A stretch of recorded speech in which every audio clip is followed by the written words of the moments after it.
and it's a choice. So I would say that even in Druzism, there is a choice, maybe not to be part of the community because you are born Druze, but to be like a religious person, because you choose at one point to be initiated to the secrets of the religion. Is that correct? First of all, about the Druze, the real name of the Druze is Muwahidun or Tawheed in the Arabic language, which is mean to believe in one God, monotheistic religion. First of all, we raised our children to respect every religion and to love every man and women as brothers and sisters.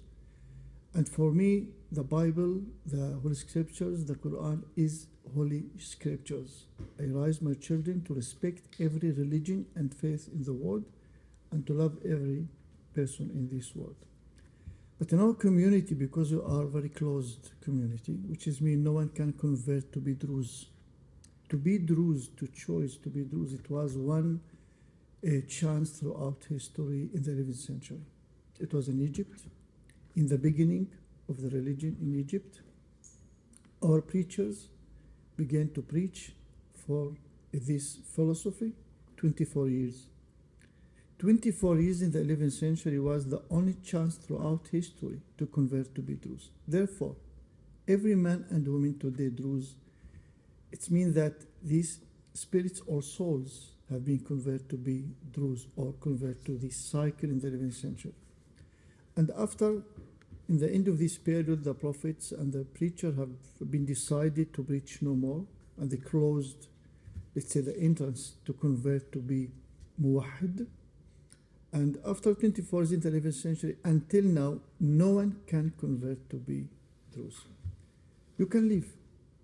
But if you leave the community, you remain Druze. Why? Because in our faith, man and woman belong to the both of parents. If you're born for two Druze parents, you are Druze. And if you leave the community, you remain Druze. You cannot be without this relation or belong to be Druze. But in our daily life, first of all, we don't believe in state because we believe God created this world without borders. We divided the land. We divided the borders. It's open land. And we came and divided this land. What happened in our community, for example? We dispersed in many countries around the world. America, Europe, Middle East, the Far East. We have a lot of communities dispersed in many countries in the globe. We should be loyal to where you're born. For example, a lot of people believe in state or Holy Land or to come to the... I don't have Holy Land, special Holy Land, because this globe, this world, God created all of this world. Where you're born, you cannot choose. God sent you to this place for a period of time. It's mission for you. You have to finish your mission. And you will continue to another mission. Therefore, in our religion, your life considered to be a mission. Finished your mission, go to another mission until the judgment day. After the judgment day, you have heaven and hell. This is the process of our life. Therefore, we believe in one God who created this world. We believe in the fate. And therefore, in our life, there is something of fate, but the other, you have the mind, and you can choose the bad and the good. The community is divided into two groups. There is religious people, and there are secular people. Upon the age of 15, you have the right to choose if you want to be a religious man or if you want to continue to be secular. There is no religious coercion. No one can force me to be a religious man. It's not allowed for me to rise to force my children to be religious. Therefore, I have children. My children are secular. They are not religious, but I respect the decision of mine. But they Druze. Yeah. Yes. Therefore, I can consider today every Druze man and woman in the world, they believe in the faith, but they don't practice the faith. The difference between religious and secular is the practicing for the faith. For example, me and maybe Lady Anwar, She is a Druze, and Lady Roux, we are the same, we have the same faith. They believe in God, I believe in God. They believe in the judgment day, I believe in the faith. But the difference between me and them, that they did not choose today until now to be religious women. If they want, there is a process. They go to the prayer house and they ask the leaders to enjoy, to accept him to be religious. And we give 6 months for every man and woman to practice, to learn, as you training here. The same in our community. And then after this period, the person himself alone decided to continue or to come back to be secular. But the gate is open in every year, all life, to be religious or secular. Okay, great. We have danger of extinction today in this world. The majority of the community are not religious. For example, in 1948 in our state, 90% was religious and 10% was secular. Today, 90% is secular and 10% is religious. It's very dangerous for the future. Of course. Another conflict that the percent of the young people in the Druze religious community, it's about 1%. It's more dangerous. That maybe in the 10 years, I am very worried. If you ask me as a religious man, I'm very worried about the future of my community. Because the majority of the young people go to be secular. We have a brother war in the Middle East, the Christian, the Muslim, the Druze, and the Jews. Why? Because there is a Jews in Syria. There is a Christian in Jordan. There is Muslim in Lebanon. And the Muslims are in Israel serving in the army, just like the Christian, the Muslim, the same thing. You have a very unique unit in the army for the Muslim. And if there is war, they are fighting against each other. The solution is peace. Only peace. We agree. Only peace. And when you die, it's the body which dies, and the spirit, the person itself, does not die and can take another body, kind of what the Hindus call reincarnation. You know. So, and you told me it's like with the Druzes. So you Druzes, you think we can live past life, and when we die, we live other lives? All of the people around the world believe that the death for the physical body, not for the spirit. What happened with the spirit? You believe that come back another time. He believed that the spirit is go to the sky. Someone believe go to the heaven.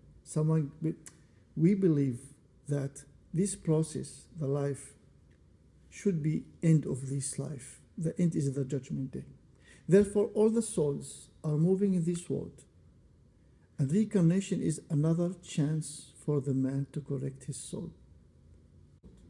We believe that the soul is forever, but the body is temporary, is physical body, is a home for this soul. And when you die, the soul come back to God, and the physical body is extensions. And therefore, we believe very strong that reincarnation is another chance for the man to correct his soul. Understood. I love your way, really. I love and I respect your way, but I believe in my way. Scientology for me is my brother, but I have my own way. I know. But I respect your way. Therefore, in every state in the world where I visit, first of all, I visit the center of Scientology. Do you believe in heaven and hell? Do we believe in heaven and hell? The answer is, as it's normally considered, no. We don't believe that at the end of your life you will go to heaven or hell. We consider that actually hell and heaven are created by the Spirit himself, and that the life here can be heaven or hell. Or let's say you are doing very bad things all your life, you will already live in hell. And if you are somebody who is doing good things, you don't have to wait to be dead to live in paradise. Of course, it's not the complete paradise or the complete hell, there is a scale. But the way you see life and the way you act in life brings you into hell or heaven. Now, we believe in spiritual freedom and total spiritual freedom. And where you are totally free spiritually, meaning that you would not have the need to take another body.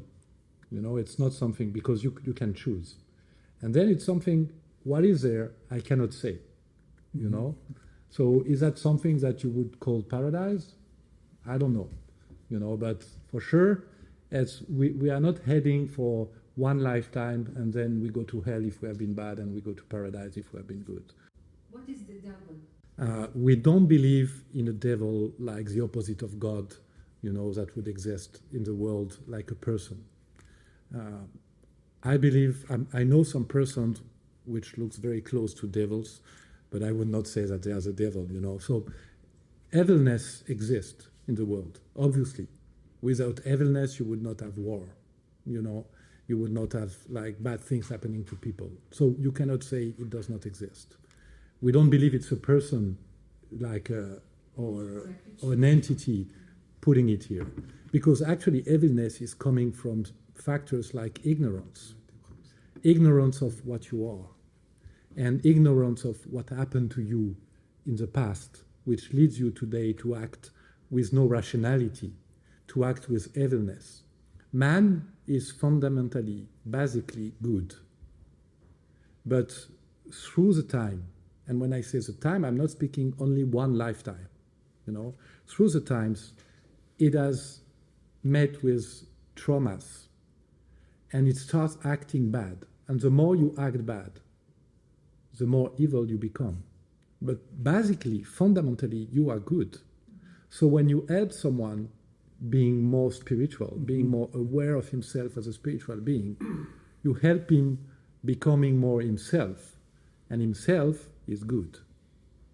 Some people are very far from themselves, unfortunately, and can be very bad. And the more there will be knowledge, the less you will have wars, the less you will have evil. And the more you know yourself, the better you can be. And actually, when people practice Scientology, you can see how, you know, when you become more powerful in Scientology because you understand things, it goes together with becoming more kind. It goes together with loving your neighbor more. It goes together with wanting to help everyone surviving. We have talked about the urge to survival.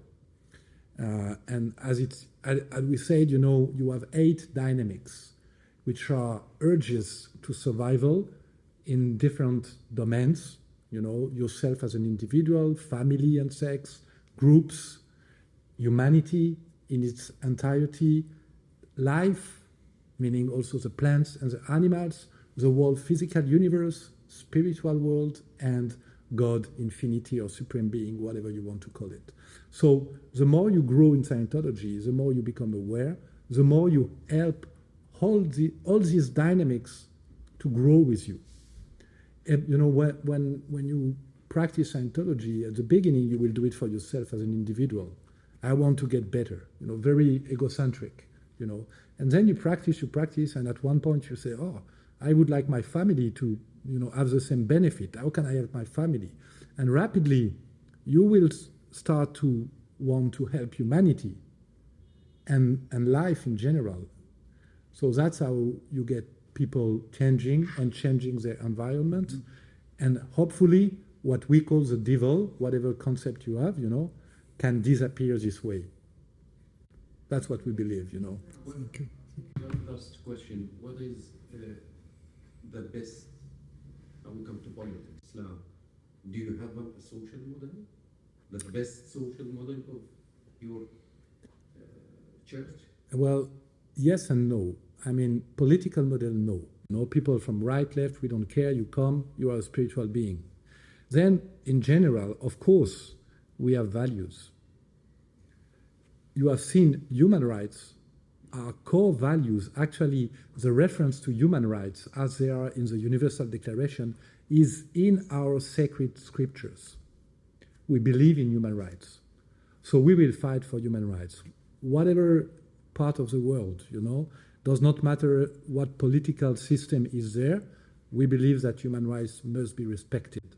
whether you are this political system or this one. Then social issue. Well, we believe people should help each other. And we have technologies for this. But they are more to the roots of the problem than the political stuff.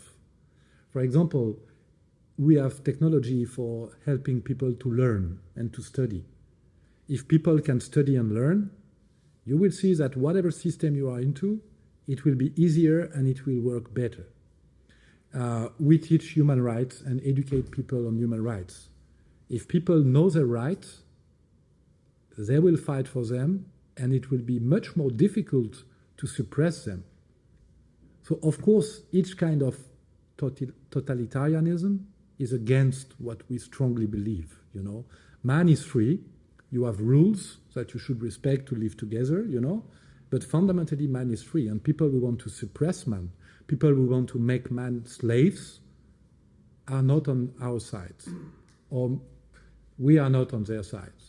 Is better, and then that's fine with us. You know, you want a political regime, fine. If you respect the rights of people, if you let people practice their religion, if you let people be free, educate themselves, you know, you need some liberty, a minimum of liberty, and of course rules.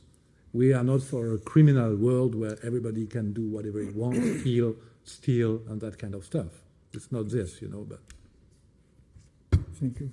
You're very welcome. Thank you. Thank you. And thank you for being here. God bless you. Thank you.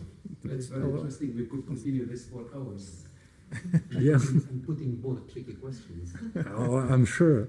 I'm not afraid of tricky questions. Can we have questions. more coffee, please? Yes? Please. Yeah, we're done. Hey, look, hey,